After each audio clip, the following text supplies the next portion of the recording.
Heights sa panahon ng Bible, ito po yung biblical land Bashan, land of Bashan. Bakit? Ang pinaka-popular or pwede nating manotice dito bakit land of Bashan ito o land of the giants, si King Og. Siya yung naiiwan na lang doon sa mga higante bago malupik nila Diyos. Sila na naiwan doon sa lahir nila. Dito itong si King Og. Okay? At maliban pa dyan, ito po si King Og, isa sa mga refights o giants. Kaya pag-uusapan natin, especially sa Old Testament time, itong Golan o Golan Heights sa panahon natin. At panahon noon, ito po ay tinatawag na Golanites o Gaulanites. Parang kami sakit. Diba? Ayan. At hindi lang po yan, ito po ay tinatawag rin nating tawag dito, Gaulanites. So magkakaroon Gaulanites, Jolan sa Arabic, sa ibang versions. Marami pa at Ramat Golan or Golan Heights sa panahon natin ngayon. Now, ito pong lugar ng Golan Heights, ito po yung farming capital or the oak and cattle capital ng isa. That's why, as we will go forward from left to the right, magiging observant kayo, marami kang makitang mga alagang, mga dairy farm animals dito, left to the right. Mamaya magtingin-tingin kayo dyan para mariwala talaga yung sinasabi ni Sister yan. Baka nagkwento-kwento lang ako. So marami po yan dito. At masarap yung mga meats nila dito sa north. So, ayan, mamaya as we go forward, left to the right, nandito yan. Marami silang mga farm animals dito, especially dairy cattle. Dahil ito po ang farming capital, the cattle and oak tree capital ng bansang Israel. Okay, now, tuloy pa natin ano pang meron dito. Dito sa Golanites, tawag dito, napakaganda na location, geography. Tingnan nyo po yung mountains regions ng Golan Heights. At hindi lang yan, ito pong biblical Bashan natin pag-uusapan ay makikita po natin sa aklat ng, or sa aklat ng Deuteronomy, sa Old Testament time. Pag-usapan natin si King Og at si Joshua. Okay? So take note, ang pinaka-background natin, mag-backtrack tayo sa kwento. Ang gusto lang nila Joshua at papasukin sila, paraanin lang sila sa lugar na kanilang naisdahan. Pero ito si King Og, tumanggi siya. Bakit siya tumanggi? Kasi mayroon siyang rason. So alamin natin at tingnan natin kung paano natalo ni Joshua. Ito sila King Og, which is the King of Bashan dito sa panahon ng Bible. So kung kayo nagtitake na to para mahalaga at meron kayong information, so Tagalog po, nag-print na ako, hindi English dahil Filipino lahat yan. Mapalad na ako, hindi ako nag-English. Linggo-linggo ko ni Sis Bibia nag-English. Okay, so look at the view and the beauty of Golan Heights or Golanites or Gaulanites sa panahon ng mga Greeks at mga Romans noon dito sa lugar ng northern part of Israel. Okay, so basahin natin yung kwento. Anong nalupig si King Og nila Joshua? Ano yung naging sekreto nila? At baka pwede rin natin maging sekreto bago tayo dumating sa cherry picking. At mamaya bigyan natin kayo ng tips sa cherry picking, paano nyo makita kung hinog na ba siya or kung hilaw pa. Okay? So Joshua, islika, Deuteronomy o Deuteronomy sa Tagalog hanggang chapter 3 hanggang 21. Basahin ko yung kwento para mas maintindihan nyo bakit mahalaga or why is it very significant itong Golanites maliban sa naging historical place and events of wars of the Israelites. Maraming wars na naganap 67, 78. But ito po yung highlights natin, yung biblical Bashan na tinatawag natin. Okay? So, makinig lang kayo para meron kayong idea ano nga meron dito sa biblical Bashan or the land of Bashan or the land of the giants here in the northern part in Upper Galilee. So, verse 1, sabi dito, nagpatuloy tayo papuntang Bashan. Sila Joshua po ito, sila naglakbak papasok dito sa lupain ng Kanaan. Ngunit pagdating natin sa Edrei, yung Edrei po, ito po yung Jordan. That's why sabi ko sa inyo, malapit tayo sa border, ng Lebanon, Syria, sa kabilang panig nandiyan ang Jordan at saka yung Egypt. Okay? At sinalakay tayo ni Haring Og ng Bashan at sinabi sa akin ni Yahweh, huwag kayong matakot sa kanya sapagkat matatalo ninyo siya tulad ng ginawa niyo kay Haring Sihon ng Heshbon at ng mga. Take note, nung sinalakay nila King Og sila Joshua, bakit? Kasi ayaw nilang pumayag na dumaan sila. Sabi nga, kahit dadaan lang kami, bayaran pa namin kayo, hindi kami kakain ng kahit anong mga prutas ninyo, basta paraanin nyo lang kami sa paroroonan, ay masaya na kami. Pero ang ginawa ni King Og, tumanggi po sila. That's why, nagkita sila sa Edrei, which is yung Edrei sa panahon niya na yung Jordan, doon po sila nagkaroon ng pagtutuos o labanan. Okay? Tuloy natin.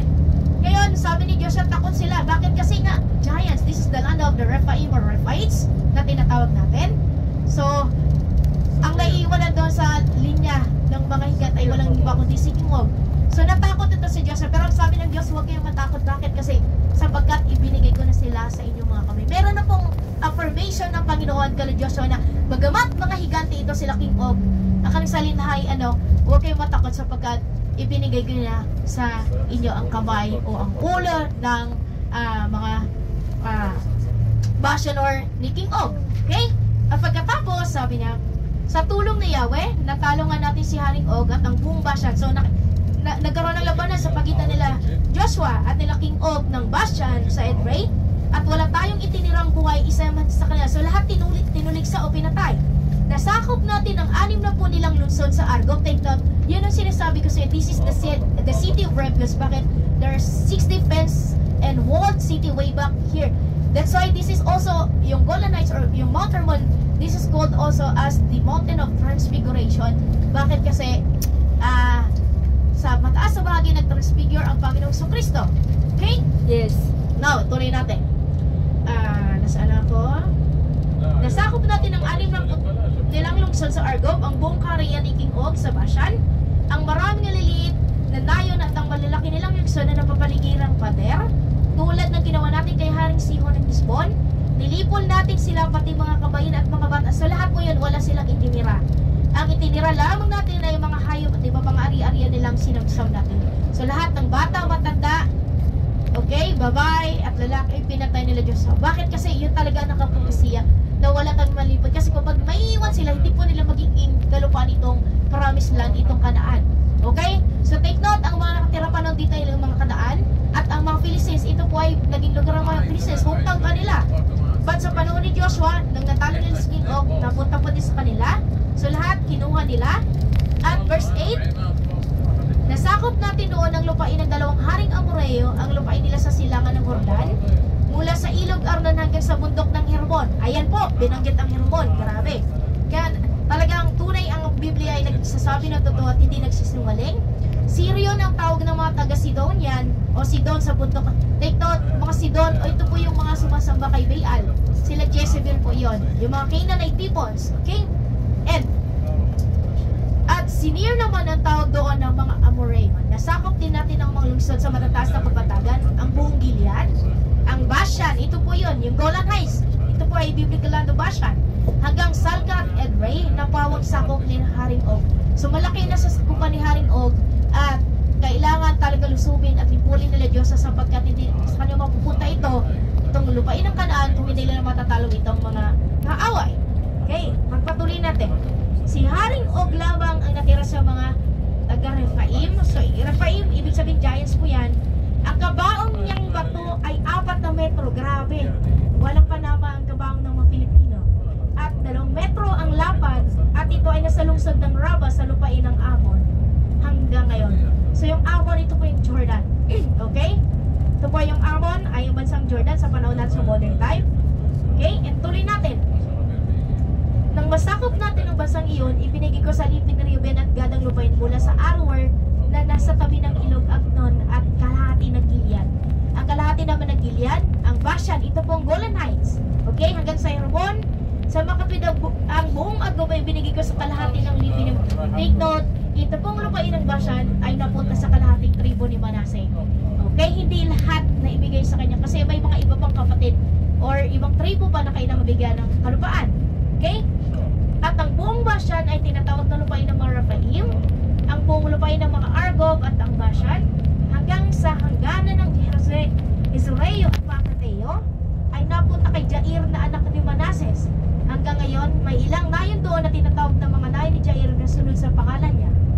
Ang Gilead naman ay binigay ko kay Makir, sa mga lipi naman ni Reuben at Gad, ay binigay ko ang lupain mula sa Gilead hanggang sa kalagitnaan ng Ilog Arnon.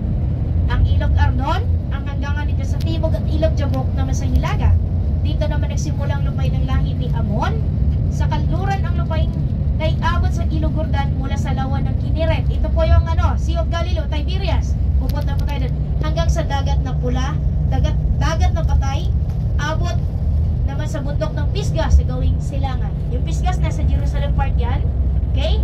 So lahat po